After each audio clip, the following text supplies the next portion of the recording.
Okay. So background questions. What is your full name? I'm sorry? What's your full name? My what? Full name. Your full Richard. name. Yep. Sergeant Richard P. Crumb. Awesome. All right. And when were you born? I was born the 17th of January, 1924. That's coming up. Yep. Yeah, that's just, yeah. A few weeks away. I'll be 98 years old. Wow. And well, that's what most Second World War guys are right around now. Yeah, I imagine. And what were your parents' names? My dad was named Winifred Maxon Crumb, and my mother was Mary. If you guys see any pictures that Robert Crumb made, well, he painted pictures, but he drew. Well, he's a kind of. He went to California and he got into the drug business, you know. Yeah. And some of the pictures he made were just off this world, you know.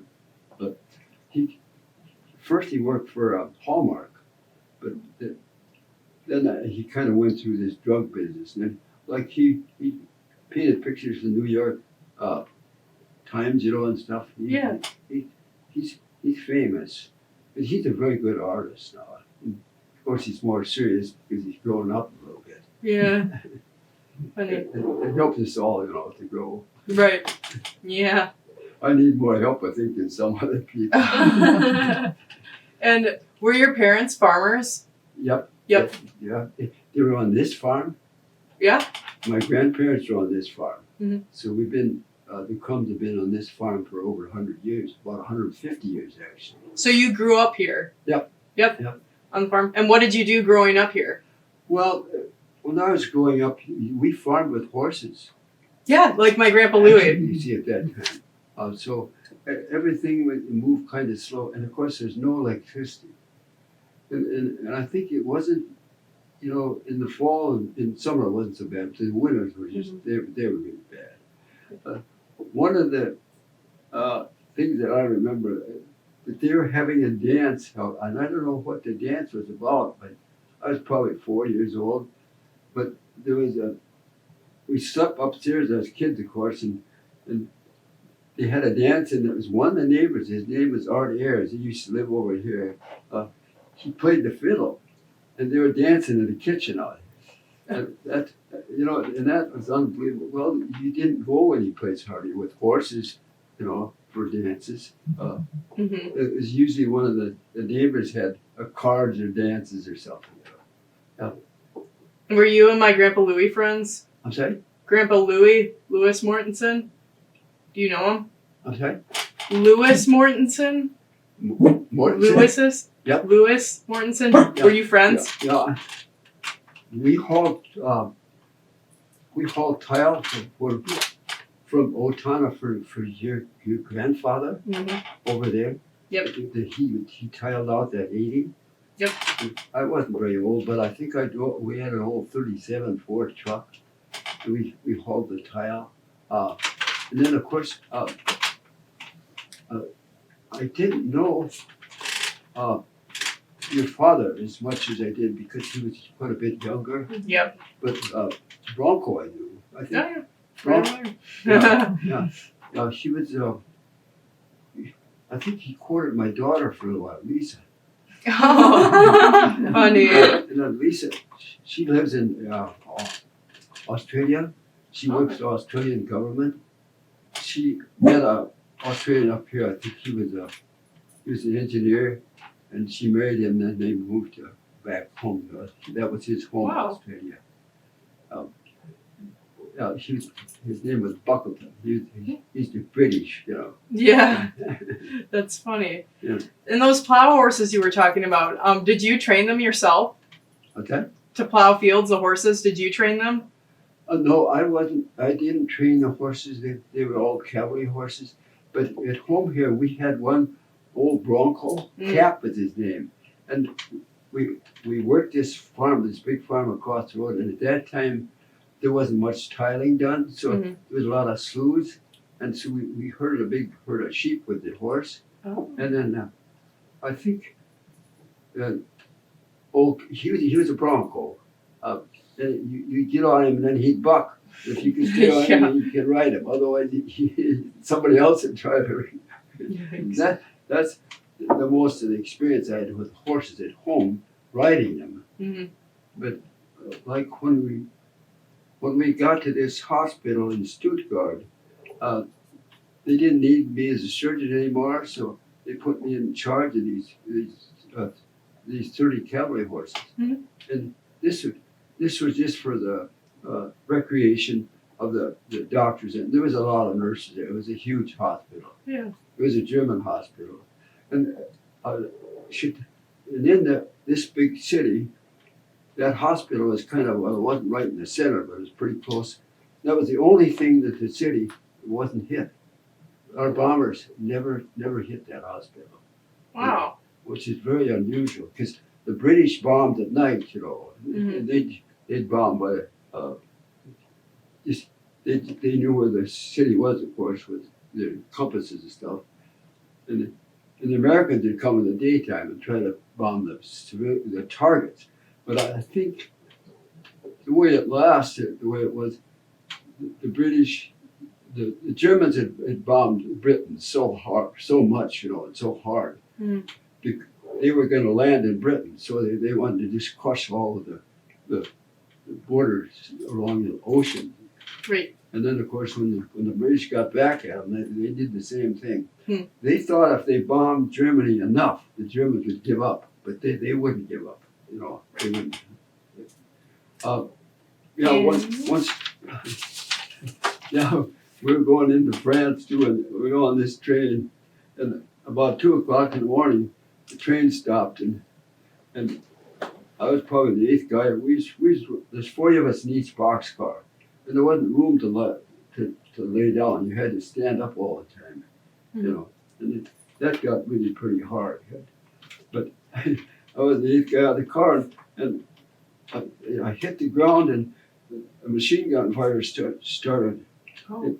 And it was dark, of course, and you could see the tracers coming, And I didn't know what was going on, so we all crawled under the boxcars, the train cars. And then it got all quiet, and it was probably 2 in the morning. And I looked up, and in between the two tracks, there was a fire. And I thought, well, gee, I'm going to find out what's going on here. So I walked down there, and I stepped up in the firelight, and this British sergeant said, "Oh, Yonk, spotted key for you." The corporal, they had a Bren gun, a machine gun set up, and the reason they did doing this, I didn't know it for a while because I couldn't see very well. Mm-hmm. The train on the other side of the tracks was carrying supplies, and the Germans were on there, and they were throwing this stuff off because the boxcars were open. See, the German population at that time were starving. Oh. A lot of them. Mm-hmm. It's like the French too, and the Belgians, because the Germans had taken everything out of the country as it come for food because they had a huge army, And of course, then of course we got back on the train, and then the next night, I think it was the next stopped. It was about 2 in the morning, and you could see frost on the ground. And here was 2 old people from the Salvation Army, probably 50 years old, a man and a woman. They had 50 gallons of hot coffee with donuts.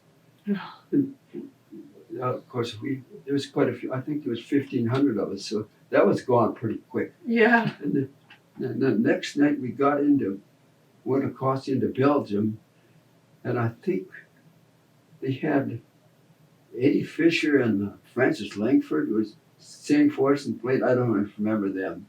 Eddie Fisher had married to Taylor. What's her name? Liz Taylor. Yeah, mm-hmm. At that time. But we stayed in the old Belgian barracks that night. Then I think the next night when we were into Germany, then of course I think we were about 10 in the morning. It was a nice day, and the train was making kind of a curve in the tracks, and our car, the front wheels went off the tracks, and that thing was jumping up and down. We all bailed out just like a bunch of paratroopers. Yeah. And then these GIs got off, and they had a bunch of big jacks. These American soldiers, they jacked the thing back on, and off we went again. Then I think, of course, we were going. That train was going really slow because the tracks had been tore up so many times. Yeah. I don't know. I think sometimes my brain just kind of quits on me. Yeah, mine too. You gotta kind of help me out a little bit. So Yeah. let's backtrack a little. Did you enlist or were you drafted? Sorry? Did you enlist or were you drafted? No, I was drafted. You were drafted. There's Okay. a kind of a story about that too. Yeah, I tell had a me. younger brother, Bill, and I had deferment for farming, Mhm. and Bill was supposed to go, and he wasn't he was kind of a kind fellow. He was not very aggressive, you know. So Yeah. I thought I'd better go anyway, and so I and my dad went to Albert Lee to the draft board, and asked if I could take Bill's place. And so they said, that's fine. And one of them pinched me and said, you're warm, aren't you? You know. Oh, jeez. And Yeah, that's the way that happened. yeah. Did you have any idea of what the military life would look like before you left, or you didn't know anything? I'm sorry? Did you know what life would look like in the military, or were you going in not knowing anything? Yeah, I did in a sense because I had three brothers already in it. Yep. My oldest brother, Charles, was a first lieutenant in the Marine Corps. Hmm. And then, my brother, Red, he was in the Army. He got to be he went to the Pacific too, where Chuck was. And he was a staff sergeant. He made a bunch of landings. I think a lot of the islands where there was no Japs on, I think he made 7 landings. And I'll always remember that because when he came home here, he come in the kitchen. He had left Seattle to go. When he came about 3 years later, he came in the kitchen. And when he left Seattle, he weighed 207 pounds. And when he came home, he weighed 130 pounds. He had, I think it was malaria so bad too. Wow. You know, and my mother, she left the kitchen. She come in here and cried. She couldn't believe he was just skin and bones. You know. Yeah. Of course, he was really a warrior. I think he kind of enjoyed the fighting. I think that was really kind of his nature because another story I maybe I better tell about Red is that we were herding them sheep over here, and him and Mac got in a fight about who's going to ride that old cap, that old Bronco. And of course, Mac was getting the worst of it, so my brother Bill and I jumped in with him, and then we were right in the edge of the slough, and then we were in the edge of the oats field, and we got in the oats field, and we trampled about an acre of that oats down fighting. About 1 o'clock, I said, my father coming over the hill walking, he wanted to see why this guy didn't come to dinner. No one wanted to ride that horse. That's the way Red was. We couldn't stop him. Only thing you could hold him for a while, but if you let him up, then he'd fight you again. Yeah. No worries. So, what were you doing before you joined the military? Were you going to school or were you working? I went to high school in Freeborn. Yeah. Okay. And of course, at that time, you know, a lot of the boys they stayed home and helped their fathers, you know, because it didn't seem like, well, the farming wasn't like it is now. You know, that most of the people were farming with horses, and that it took a lot more hands. You know, I liked school, and my parents were they wanted us all to go to school. We all went to high school. Mhm. I think, except I think my brother Harv, one of the oldest ones, he didn't go to high school, but Brad's brother, he went to a business school. Brad's father did. Oh. Yeah. Of course, I liked high school. Mhm. Of course, I was a pretty small kid, so Oh. sometimes they'd want to pick on me a little bit. But they had to get over that. That's the, I think the second day I was in high school, that partners from Harlan stepped on my foot, and then he looked up and grinned at me. So I whacked him. Gotta fight back. So you were 18 or 19 when you were drafted? I was 19 years old. Yep. Mm-hmm. Yep. Quite young. You know, when you're 19 years old, and I think a boy or a man, you're not near as along as a girl or a woman. You know, Yeah. It's far up here. You know. Yeah. But I got, of course, we got to Germany, and I got to taking care of these horses, and what happened one day, I was going out to get some oats, and one of the things is, you know, oats at that time was food. You know, you ate oatmeal and stuff. Yep. And of course, evidently the farmers didn't want to get rid of it, and they turned two big German shepherds loose on me. Oh. And I ran for the truck, and it was a 6x6 4-wheel drive, and it was high, but it didn't have no doors. And I left for the gun. I jumped clear up in the cab in one jump. Yeah. And I went back to detachment, and I got my sidearm, and then we came back, and then the dogs were tied up. You know. Yeah. Yeah. But they didn't want to. They could have got maybe 5 times as much, you know, on the black market. Right. For the oats, you know. And then they started stealing the oats from the grain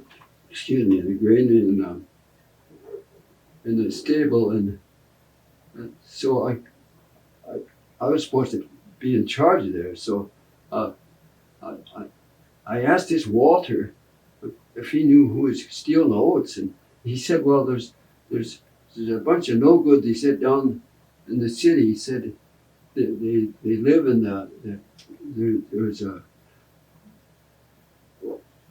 it was below ground and above ground. Oh, I can't remember the name of what they called it. But there's a whole bunch of telephones underground there, and on top of the ground there was 100 foot of a compact and steel. This probably 100 feet tall, and they were used to spot the fires in the city. And then they had the telephone down in the bunker below. That's what they called them. So he said he thought they were staying in the bunker. So Sunday morning I thought, well, there wasn't much going on. I'll go down there.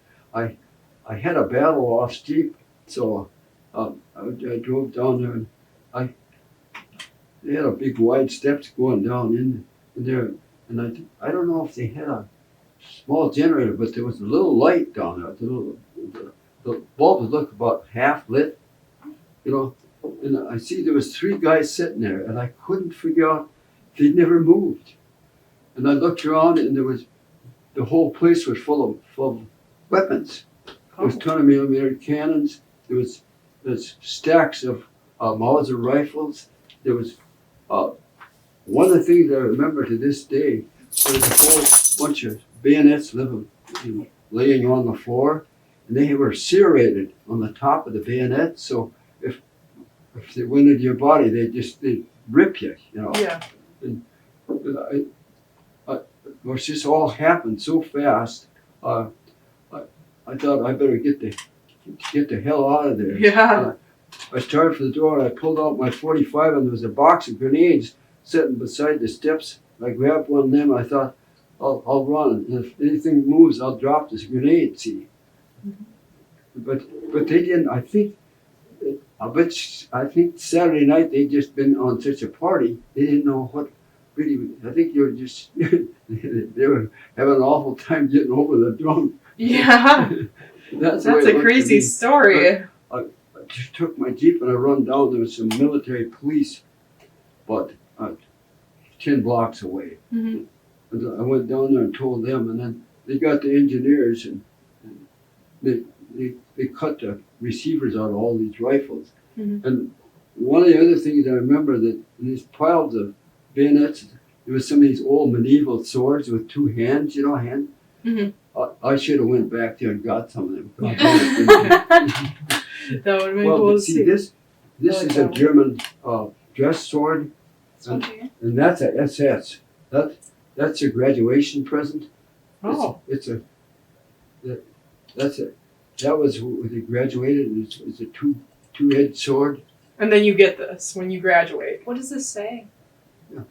It says it says something about my true blade. It's German, Yeah, I know Norwegian. I don't know German, so I can't read that. I got so I can speak kleine Deutsch, some Dutch. Yeah. Yeah. Good to know. Okay. So what year were you deployed? Deferred. Yeah, deferred. I probably, let's see, I got out of high school in 42, Mhm. and let's see, I graduated in 42, the end of 42, and I think I found about it was probably in 43 when I was deferred. Mhm. And then I took my brother Bill's place. Bill was such a good person that he wasn't very aggressive, Yep. 'Cause he was a heck of a mechanic, that. Then I think one day, a couple of American soldiers came down the stable and they wanted to ride a couple of horses. And one of them was a Latino, the other was just a white soldier. And they took the horses out and it was raining a little bit and they run them on the cobblestone. And one horse went down and it just tore the skin off and all his hair off. And they came back to the stable and that horse was standing there shivering and the blood was oozing out of his side. And I said, I don't want to see you guys down here again. And I looked up and this Latino was after me with his knife. And Jeez. so I was sitting on a chair like you guys, and I come up with my 45, and one went in the barrel, and he stopped dead still. I was aiming right at his belt buckle. Yeah. You're quick. Yeah, Yeah. and he said, I'll kill you. I'll kill you. Well, I never said a word, but Mhm. I never seen them guys again. That's good. Well, my buddy Burkhardt, I kind of stuck to him for a while too. This is the European theater, and this one here is the 7th Army. It's 7 Steps to Hell, they called it. Oh. Oh, jeez. Well, I don't know if you probably don't know the history, but the 7th Army, General Patton was the general. And I saw the general. I was walking down the stable, and he came with his staff. He had about 15 staff members, Mhm. and I didn't know whether to salute him or run, so I just stood there. But the Germans feared him more than any person on earth because he was one of these guys. He loved battle. Did you ever see the movie Patton? No. Well, it's fun to watch the guy because he's one of the people that like battles. Of course, he showed his troops that he wasn't afraid either. Mhm. He was right up there with them. In fact, when they went across the Channel, they came into Normandy, and they figured that Patton wasn't long. They thought he was going to go to Calais, north of there, and so they kept the 15th German armored force in Calais instead of bringing them down because they would have drove our guys back into the water. If you had a bunch of armor, they couldn't get it because we didn't have much armor there. Mhm. But we did have some of the destroyers. Destroyers would come in as close to shore as they can. The 5-inch cannons, the rifles, and they really helped our troops.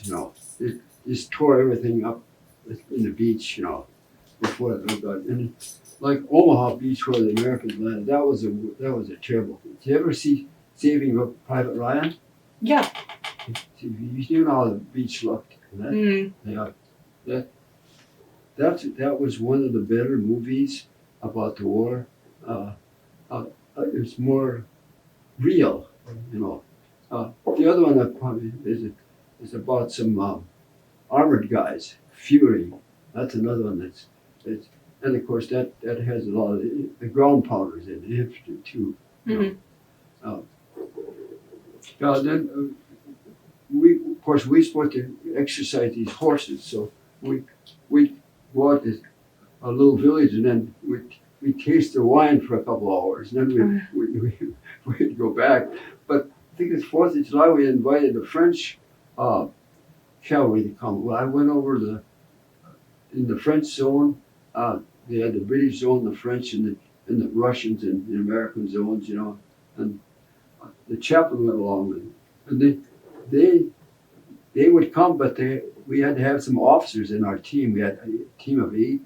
We had one woman that was a first lieutenant. Then we had a second lieutenant, Brown, a man, in our team. The rest of us were enlisted men. Yeah. And you were in the Army. That's the branch you were in. Say? You were in the Army? That's your branch? You were in the Army? Yep. Yep. And what unit were you in? I was in the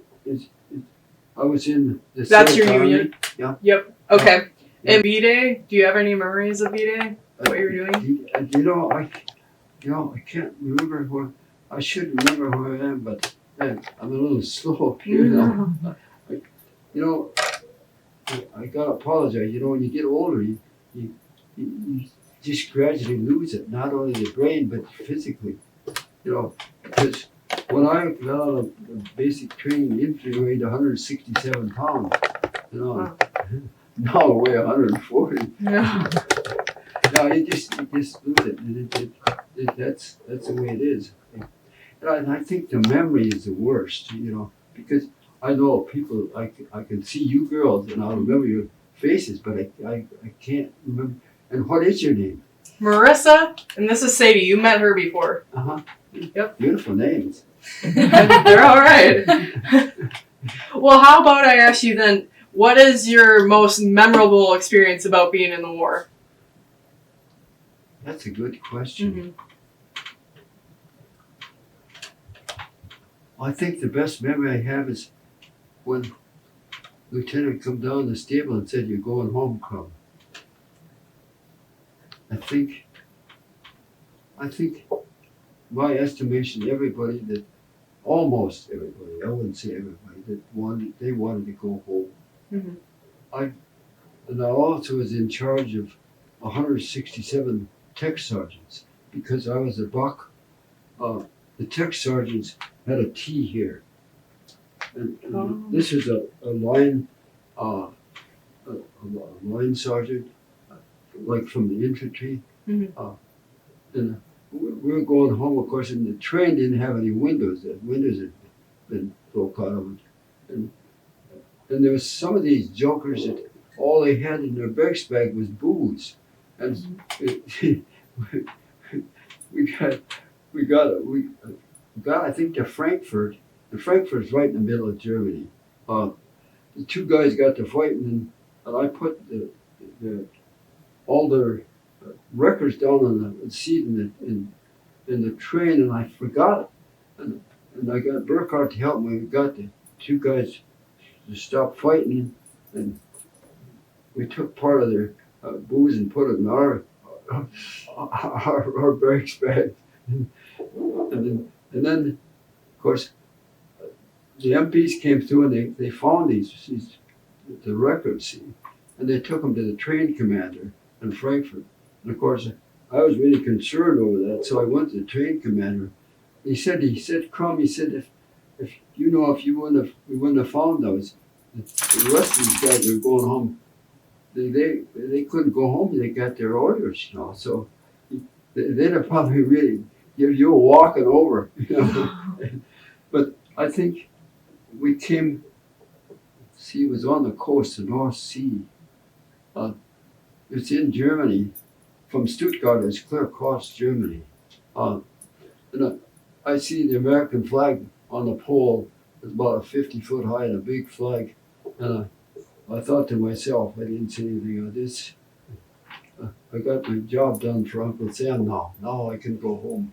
You know, and going home was in September, and it was just like a cruise ship. You know, but the first night that we got all American money when we got back on the ship, and if you ever seen a bunch of gambling, that ship was just a roar. Yeah, I think I played euchre with a sergeant from Iowa, Murphy, I think his name was. We won 13 games in a row. Wow. But you know, that night I seen those guys. There was one guy throwing the dice crap, you know. Mm-hmm. Sometimes they're shooting for $100 a throw, you know, and that I watched that trial because it was very interesting. I think somebody had given this guy, not given it to him, but they borrowed him money, so he had a lot of money. You could win, but then he'd always come back and he'd take everything you had, you know, because most of us only had about $300, $400, $500, you know. Mm-hmm. But he left there once.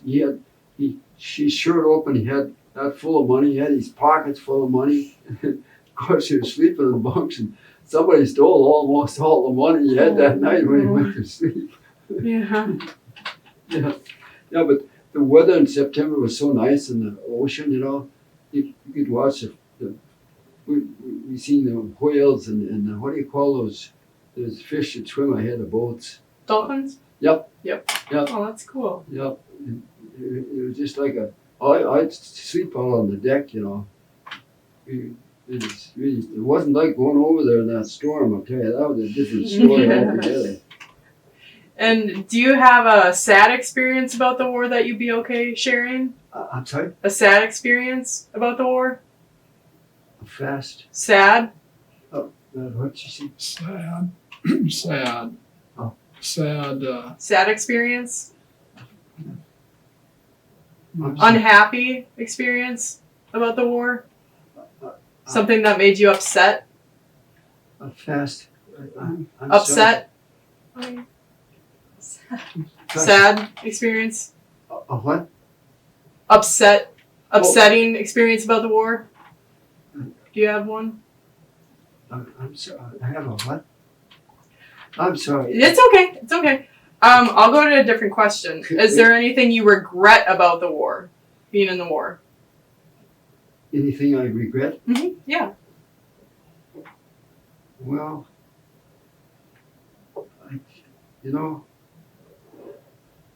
I really have to think about that for a while. Mm-hmm. I think my whole being was very happy to come home, of course. Yeah. But I in my mind, I thought, if I got out of this god-awful mess, I'm going to do what I can when I got home. Mm-hmm. I was a scoutmaster for 5 years in Richland.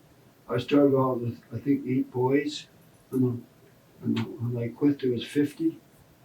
Because, like, we paddled down the Minnesota River. I took guys to ride the airplanes in Albert Lea. The scouts, I got them rides for half price. The parents, of course, the parents wanted for half price. Like I said, you can't do that, you know. Yeah. Then, of course, I was on the school board for 9 years in Richland. And I was on the seniors board in 7 county. I think it met Mankato. I think the scoutmaster's job was the best I had. I enjoyed being outside. And of course, one of my sons, Rick, was in the Scouts. Because I didn't know that I never was in the Scouts, but my wife talked me into it, so she thought I could handle it. So we started canoeing down the river at Granite Falls, the Minnesota River, and we're on the river for 5 days, and that was really a good time. Yeah, the boys really enjoyed it. We had little tents you could put up, just like the army tents, you know. Yeah. At night, and then they cook. I've eat pancakes, black and white and syrupy. You know? Oh, yeah. They always they invite you for breakfast or something with pancakes, you know. And some of them were really good, but some of them were pretty bad. Yeah. Oh, really? Our kids caught a snapping turtle one day, and I was afraid the kids get hurt. They'd tease them, you know, and you kind of jump at them, and the snapper gets a hold of you, and you want to let loose. You know? And I think one night we come to Morton, Minnesota, and we camped right on the banks, pretty close to town there. We went up the next morning, and we had pancakes and sausages. Them kids ate a pile of pancakes up even that high, you know.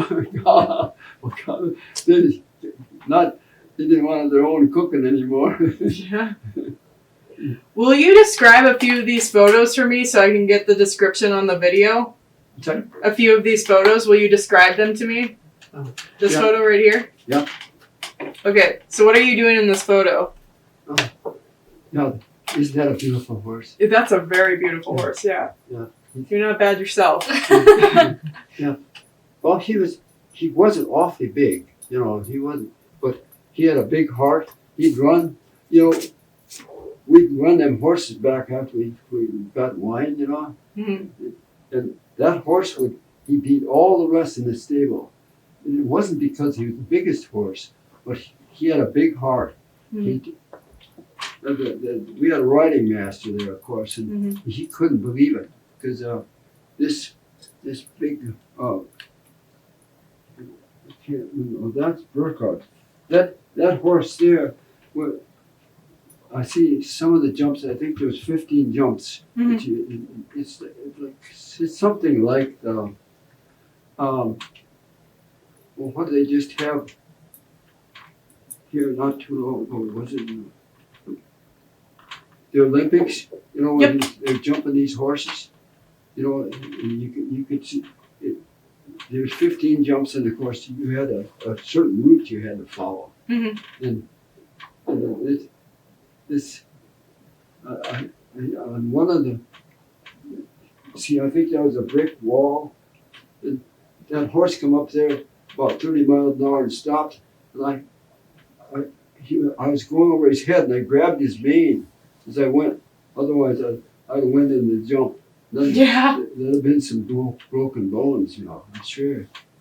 What breed of horses were these? Okay. What breed of horse was this? Well, I think he was part Arab. Oh, yeah. You could see by his small nose. Mm-hmm. Yeah. They were very narrow nose. He's such a beautiful, and such a fun to ride.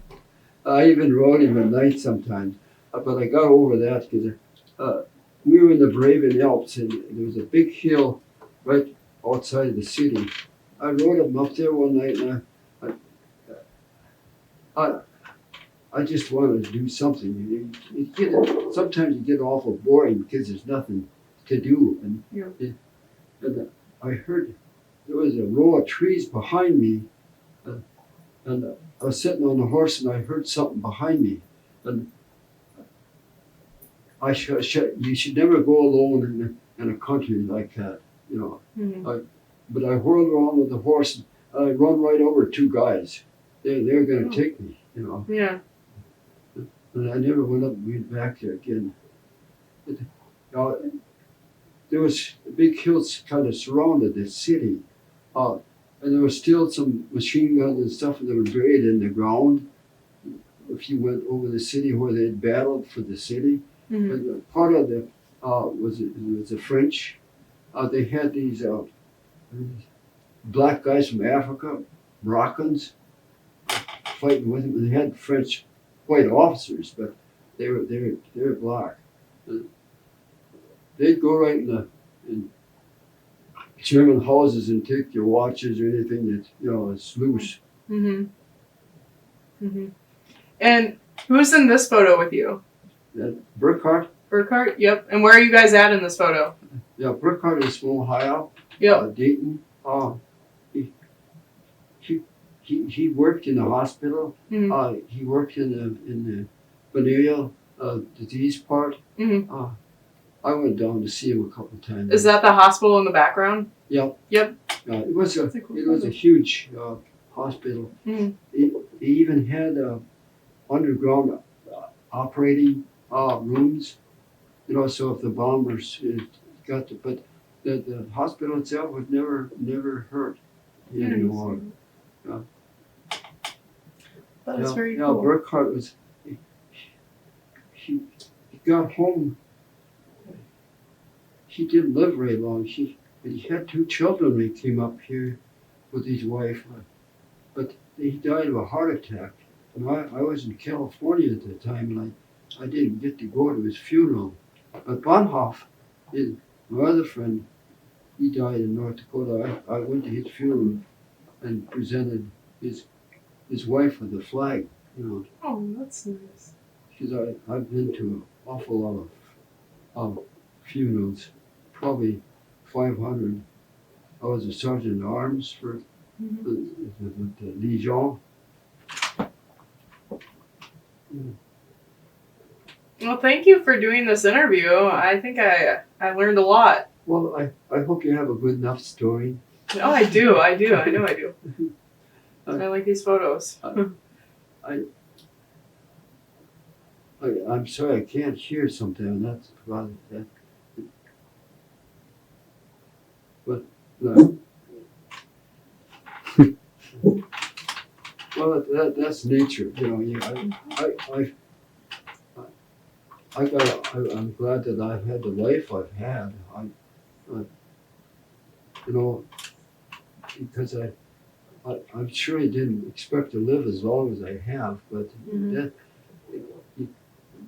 We don't have any. We don't have the power to